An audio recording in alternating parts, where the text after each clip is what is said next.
Bonjour, bonsoir à tous et bienvenue dans Conseil. Avec la sortie de Your Name sur Netflix, je me suis dit que ce serait assez sympa de revenir sur ce film qui a fait pas mal parler de lui. Ouais, on essaye d'être dans l'actu quoi. Un film dont j'avais déjà fait une critique à chaud à sa sortie et dont la qualité était...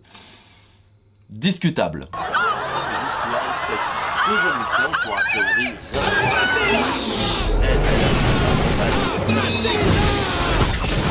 Et à l'époque, même si j'avais énormément aimé le visuel et trouvé le film très sympa, j'ai aussi pensé que la hype était surestimée. Parce qu'il faut le dire, en 2016, Your Name était un phénomène. Que ce soit au Japon, où le film a réussi à se taper le meilleur box-office de 2016 et le 4ème toute période confondue, en France, où il a eu une réputation plutôt impressionnante, ou tout simplement au niveau mondial, le film est un succès. Et tout ça, c'est plutôt logique. Outre les qualités de l'œuvre sur lesquelles nous reviendrons plus tard, Your Name est sorti à la bonne période. En effet, Miyazaki, véritable emblème des films d'animation japonais, avait arrêté les longs métrages depuis 3 ans. Isao Takahata, cofondateur de Ghibli et réalisateur du Tombeau des Lucioles, n'avait plus fait de film depuis 2013 avec le conte de la princesse Kaguya, qui est plus que bon, et mourra malheureusement en 2018. Quant au fils Miyazaki, il n'avait fait que 2 longs métrages, dont le dernier en 2011 avec certes une bonne réception, mais bien loin de ce que faisait son père.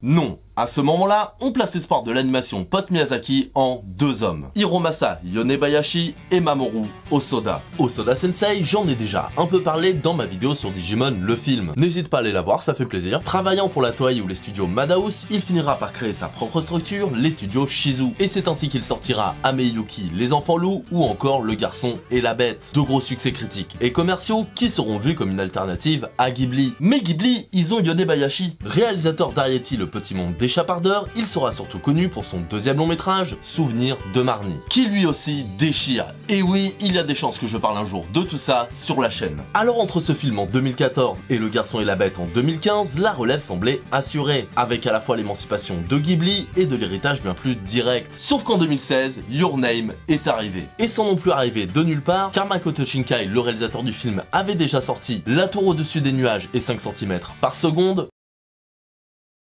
Non. 2 films ayant reçu un prix. On peut également parler de The Garden of Words, qui a eu sa petite renommée par ses graphismes, qui, il faut le dire, sont somptueux. Mais pourtant, malgré ses succès d'estime, hors du Japon, la visibilité du bonhomme n'était pas incroyable. Et pourtant, on l'a vu, à sa sortie, Your Name a tout défoncé. Alors pourquoi, comment, est-ce mérité? On va voir ça tout de suite. Putain, j'ai rarement fait une intro aussi longue. J'espère qu'il reste des gens. Alors, par quoi commencer?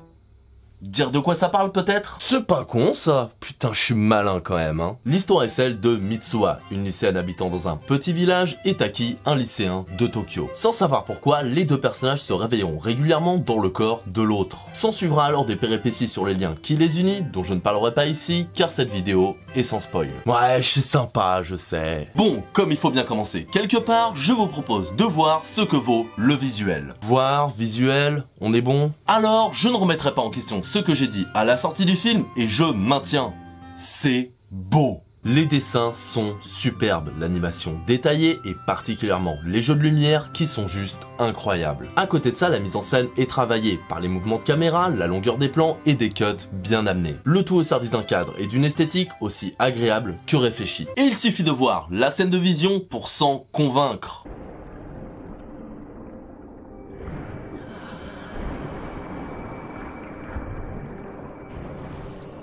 C'est grandiose, et à elle seule pose les bollocks du film en termes d'animation et de sublime. Si j'étais gourmand, j'aurais voulu voir plus de scènes de cette trempe, mais déjà, ce qui nous est proposé à voir est bluffant. Mais on n'est pas là pour se branler sur de la technique, et oui, Your Name est beau, et même si ça aide, ce n'est pas ce qui fait un bon film. T'imagines, c'est un peu comme si les gamers y privilégiaient les graphismes au gameplay. Pff, ridicule. Pour mieux comprendre tout ça, passons maintenant aux personnages.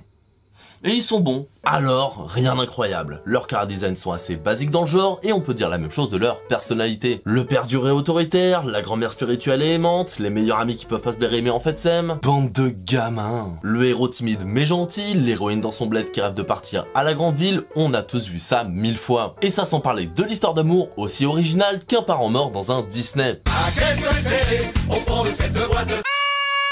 Mais est-ce vraiment grave? Ben... Pas vraiment. Déjà, même si tout ce petit monde est assez générique, ils n'en sont pas moins sympathiques, et leur interaction, dans ce que veut mettre en place le film, marche. Les personnages ne sont pas non plus des coquilles vides, même si déjà vu, ils ont leur personnalité, et ça se voit lors des échanges de corps. Alors c'est pas incroyable, mais par le simple comportement des personnages et leurs gestuels, on comprend que l'échange a été fait, et ce en respectant les personnalités des protagonistes, et sans non plus être trop caricatural. Vive, vive, vive les gros nichons, les paires de seins comme des ballons.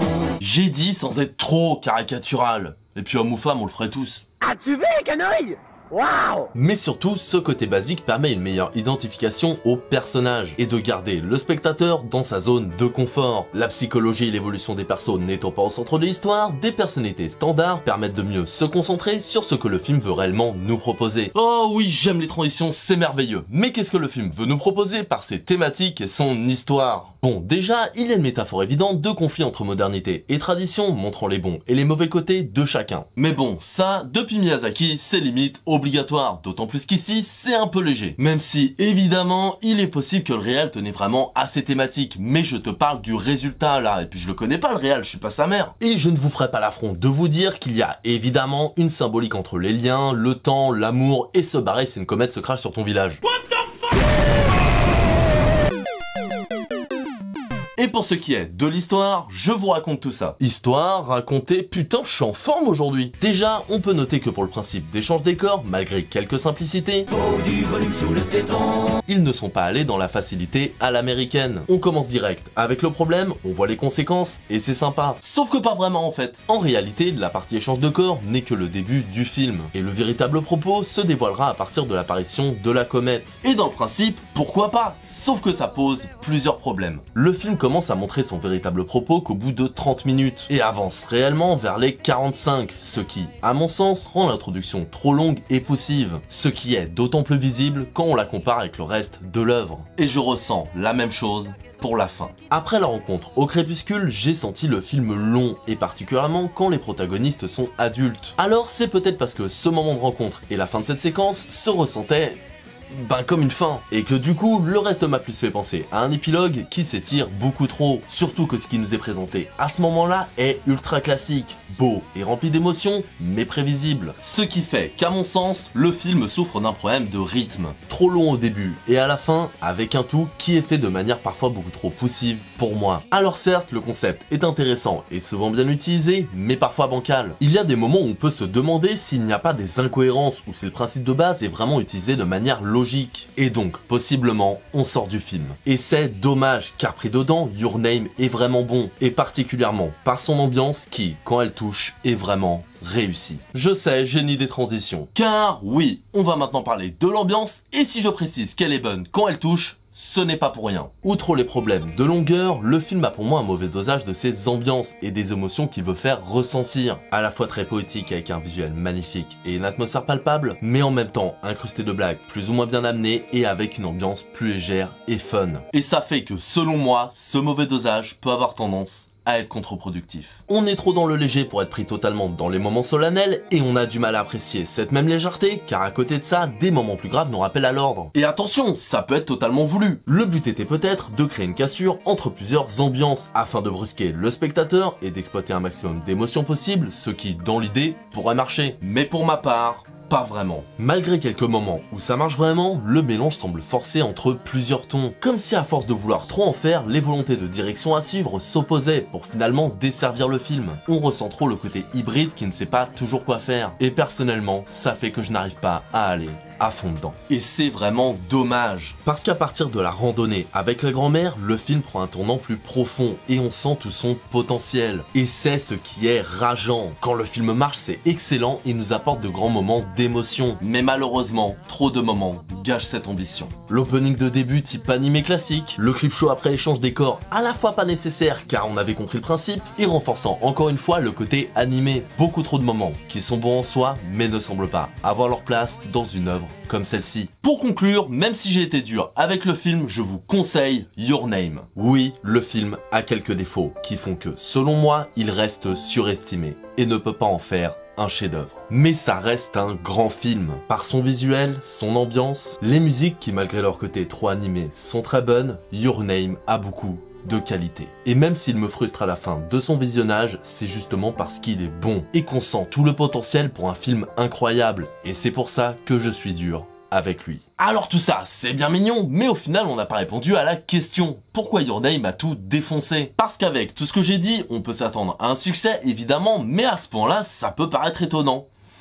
Mais au final, pas vraiment en fait. Comme je l'ai expliqué, le film est sorti au bon moment, et ce en s'écartant de la vision donnée jusqu'alors par Ghibli, mais sans non plus aller totalement à l'opposé. Mais selon moi, son succès est également dû à ce que j'ai cité comme défaut, le mélange des tons. Pour un néophyte du genre, Your Name peut être bien plus facile à appréhender qu'un Hosoda ou un Miyazaki. On comprend plus facilement les personnages, le but et le côté animé permet de garder l'attention du spectateur, là où des films plus lents et avec une ambiance constante prennent le risque d'ennuyer une partie du public. Your Name, lui, accroche plus facilement. Et un grand nombre de spectateurs sera de toute façon ému par l'ambiance qui reste sublime. Des personnages simples mais bien faits, un concept original, une histoire avec des rebondissements, des changements de ton et un visuel accrocheur, le tout dans une ère post-Miyazaki, et vous obtenez un succès retentissant. Alors je ne suis pas en train de dire que boubou, facilité, il pas bien. Non. Le film rend le visionnage facile, mais ne fait pas non plus dans la facilité. Et c'est une énorme différence. Et au vu de ses travaux, il est indéniable que Makoto Shinkai a du talent, avec ses œuvres précédentes, mais également Les Enfants du Temps, qui lui aussi a été un succès. Maintenant il faudra voir si cette tendance se confirmera sur la longueur. Mais en tout cas, ce qu'on peut retenir, c'est que plus ces années passent, et plus ces films d'animation hors Miyazaki sont acceptés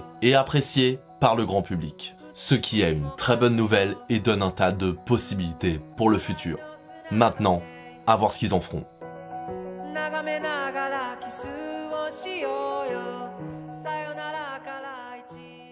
Et voilà, cette vidéo est terminée, j'espère qu'elle vous aura plu. Dans tous les cas, n'hésitez pas à laisser vos avis dans les commentaires. Si ça vous a intéressé et que vous voulez plus de vidéos sur l'animation japonaise qui n'est pas de Miyazaki, je fais une série sur le sujet, donc n'hésitez pas à regarder le reste. Et si de manière globale ça t'a plu, n'hésite pas à liker, partager, t'abonner, la petite cloche, tout ça, ça me ferait extrêmement plaisir. Ça me ferait reconnaître mon travail et je serais très content. Oui, je serais content. Mais dans tous les cas, que vous ayez kiffé ou pas, je vous souhaite une excellente journée, soirée, insérez votre espace-temps. Et si vous avez une idée de film d'animation japonais hors Miyazaki dont vous voulez que je parle, n'hésitez pas à me le dire, je le ferai pas, je ne sais pas, ça dépendra s'il m'inspire. Mais en tout cas, n'hésitez pas.